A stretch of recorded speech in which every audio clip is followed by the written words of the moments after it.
오늘부터 민수기 말씀을 함께 읽고 은혜를 나누겠습니다. 먼저 민수기 전체를 살펴보면 민수기는 인구조사로 시작이 되기 때문에 얼핏 생각하면 인구조사하는 책처럼 느껴지지만 내용 면에서는 그렇지 않습니다. 이스라엘 백성이 광야에서 어떠한 일들을 겪었는지, 거기에는 실패가 많이 기록되어 있고, 그리고 그것을 어떻게 극복하고 승리로 나갔는지를 교훈하는 그런 책이기 때문에 우리 인생과 또 비교해서 아주 흥미진진한 그런 유익한 책이라 말할 수 있겠습니다. 크게 보면 1장에서 25장까지는 이스라엘 백성이 1세대가 실패한 그런 내용입니다. 그래서 1차 인구조사를 하고 시내산을 출발했는데 출애굽 2년에 두 번째 해에 이제 그렇게 시작을 했지만 시내산에서 이제 20일 만에 가나안 땅 입구인 가데스 바네아에 이르렀지만 불순종으로 인해서 이제 남은 38년의 기간을 방황하다 죽게 되었다 하는 그런 내용입니다. 그래서 우리가 이 부분을 읽으면서 인생의 실패 원인이 무엇인지 잘 생각해보고 다시는 그런 실패를 반복하지 말아야 되겠다 하는 교훈을 얻고 그런 지혜를 배워야 할 것입니다. 이어서 26장부터 36장 마지막 장까지는 2세대가 모압 평지에서 제2차 인구조사를 하고 요단 동편을 정복하고 요단 서편 정복 준비를 마치는 것까지를 기록하고 있습니다. 그래서 이 부분에서는 우리가 승리를 위해서는 어떤 것이 준비되어야 되는지 또 어떤 자세로 임해야 되는지를 배우게 될 것입니다. 다시 한번 정리해 본다면 민수기는 1장에서 10장 10절까지는 가나안 정복을 위한 출애굽 1세대의 준비, 그리고 10장 11절부터 25장 18절 끝까지 25장 끝까지는 1세대가 반역으로 인해서 가나안 정복을 실패하는 그러한 이야기, 그리고 이제 26장부터 36장까지는 가나안 정복을 위한 새 세대, 2세대에 준비하는 그런 내용을 기록하고 있습니다. 그래서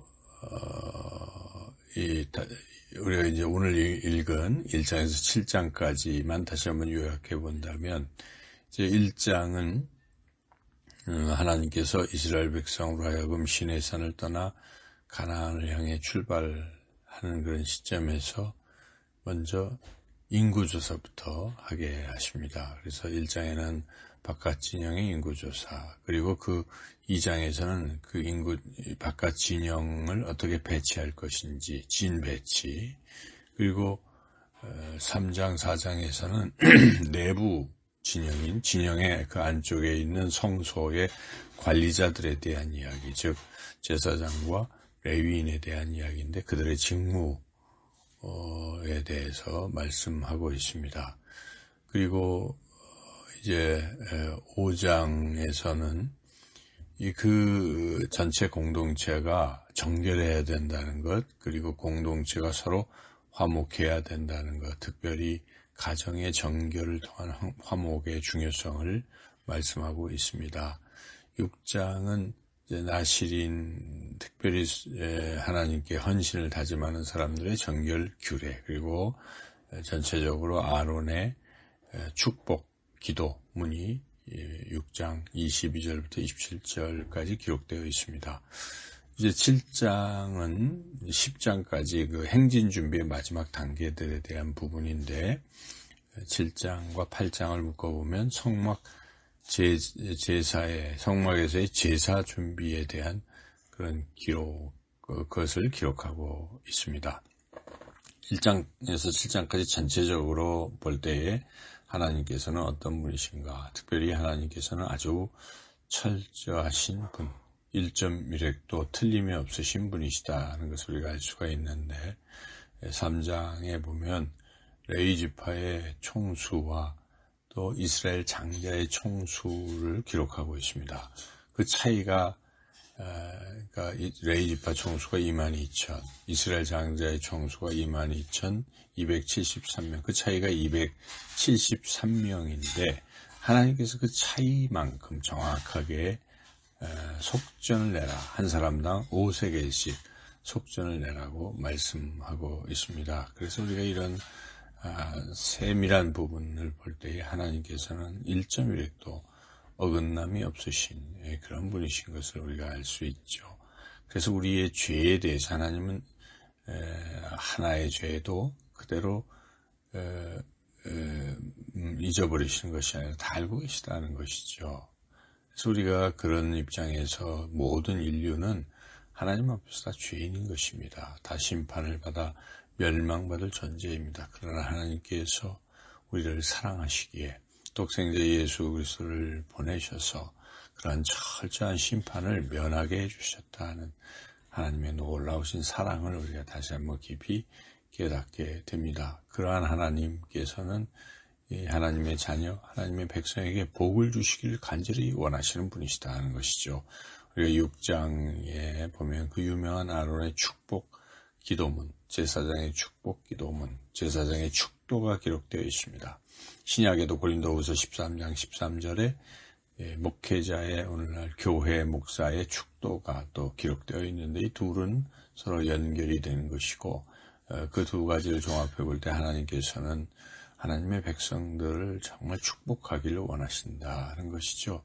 그래서 우리가 특별히 예배를 마칠 때 그 마지막 순서에 있는 축도를 가벼이 여기서는 안 됩니다. 그것은 하나님께서 목사의 축도를 통해서 우리 하나님의 자녀들에게 복을 내려주시는 시간이기 때문입니다. 그래서 그 복의 핵심은 예수님이 우리의 죄를 용서하셨다는 그 은혜와 또 하나님 아버지는 우리 삶에서 모든 과정에서 인도하시고 우리를 극진히 사랑하신다는 그 사랑, 그리고 성령님께서 우리를 인도하시기 위해서 늘 끊임없이 교통하고 교제하신다는 그 복입니다.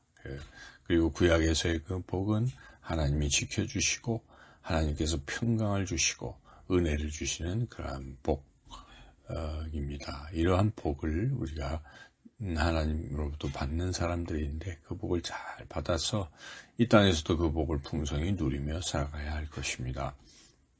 또 1장에서 7장 세세한 부분들을 우리가 또 읽다 보면 여러 가지 교훈을 얻게 되는데 하나님이 주신 비전을 이루기 위해서 공동체가 출발할 때 가장 중요한 것, 가장 먼저 선행돼야 될 것은 기도인데 기도하면서 꼭 필요한 것은 구체적으로 조직을 정비해야 된다는 것이죠. 그래서 1장에서 하나님께서 인구수를 세게 하시고 또 진영을 갖추게 하는 조직 구성을 하시죠. 사도행전, 신약에 볼 때도 사도행전에서 교회가 첫 출발할 때 하나님께서 조직을 정비하게 하십니다. 그래서 배신했던 가룟 유다 대신을 대신할 사도를 세우는 것을 우리가 사도행전 1장에서 볼 수가 있습니다. 그래서 우리 교회도 항상 하나님의 비전을 성취하기 위해서는 조직을 잘 정비해야 할 것입니다. 그 조직을 정비할 때 어떻게 해야 되는가? 각자에게 맡겨진 어떤 역할들이 있을 때 그 역할들 잘 우선 분담을 잘 해야 한다는 것이죠. 그래서 교회에 하나님이 주신 직분들, 은사에 따라 주신 직분을 우리가 잘 알고 그 직분을 잘 분담하고 서로 협조해야 한다는 것이죠. 그래서 그리고 이제 또 중요한 것이 하나님이 이렇게 조직을 정비하면서 12지파를 쭉 그 진영을 갖추게 하시면서 그 가운데에 회막을 두셨다는 것이죠. 그리고 거기에 하나님이 임재하셨다는 것입니다. 이 조직의 중심에 하나님이 계시다는 것을 알려주십니다. 우리가 비전을 이루기 위해서 교회 조직을 잘 세워가야 되는데 항상 염두에 둘 것은 그 조직의 중심에 우리 주 예수 그리스도께서 계시다 하는 것. 우리 인생도 마찬가지입니다. 우리 중심에 우리 예수님을 두어야 합니다. 내가 주인이 되는 삶은 안 되는 것이죠. 오직 예수님이 나의 주인이시오. 내 인생을 운전하시는 그러한 분이시다는 것을 우리가 늘 잊어서는 안 될 것입니다. 또 이제 계속해서 이제 말씀을 또 우리가 쭉 살펴보면 5장에 가면은 이제 이스라엘 백성이 가나안 땅을 향해 진군할 때 준비되는 것 중에 하나가 그 내부의 어떤 부정함을 정결케 하는 일이었습니다. 그래서 이스라엘 백성이 싸워야 될 첫 번째 대상이 외부의 적이 아니라는 것입니다. 내부에 도사리고 있는 적, 내부의 그 부정이라는 것이죠. 이는 사도행전 5장에서 초대교회가 이제 막 시작할 때에 내부에 있던 부정을 먼저 해결하고 나간 것을 우리가 볼 수가 있는데, 아나니아와 삽비라 이야기를 우리는 잘 압니다. 어찌 보면 아나니아와 삽비라가 하나님 앞에 헌물을 안 드린 것도 아닌데 그 중에 일부를 감춘 것으로 인해서 그들이 죽임당했다는 것은 참 충격을 주는데, 그와 같이 하나님께서는 이 교회 공동체는 정결해야 한다는 것을 강조하고 있습니다.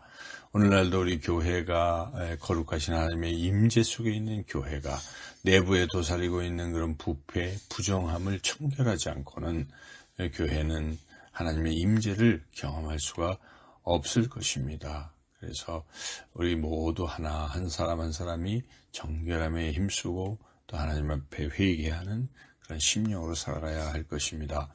이 공동체의 정결과 더불어서 중요하게 여기시는 것, 하나님께서 중요하게 여기시는 것은 화목입니다. 그래서 5장에 보면은 그런 정결함에 이어서 바로 나오는 것이, 이웃들과의 삶에서 남에게 손해를 입힌 사람은 반드시 보상하도록 하고, 그리고 남의 이웃 가정을 간음을 통해서 깨뜨리는 것이 있다면 엄벌에 처해야 하는 것, 이런 것들을 또 규정하고 있죠. 그래서 하나됨, 교회의 하나됨, 가정의 하나됨, 공동체의 하나됨이, 화목함이 바로 하나님의 비전을 이룰 수 있는 그런 밑거름이 된다는 것이죠. 교회 공동체는 성령께서 하나 되게 하십니다. 교회는 성령께서 하나 되게 하신 것, 가정 하나 되게 하신 가정을 힘써서 지켜나갈 때에 하나님의 강력한 임재와 축복을 받게 될 것입니다.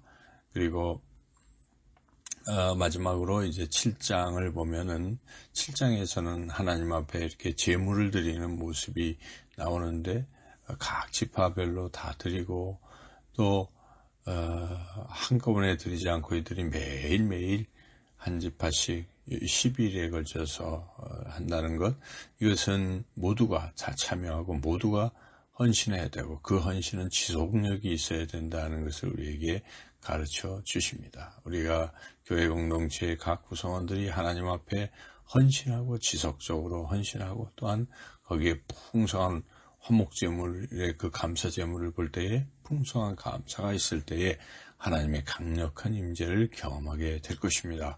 우리 자신, 그리고 오늘날 우리 교회의 모습, 한국 교회의 모습이 어떠한지 우리가 다 살펴보면서 이제 더욱 정결하고 화목하여 하나님의 임재를 날마다 경험하는 저와 여러분, 그리고 교회, 한국 교회가 되시기를 주님의 이름으로 축원합니다.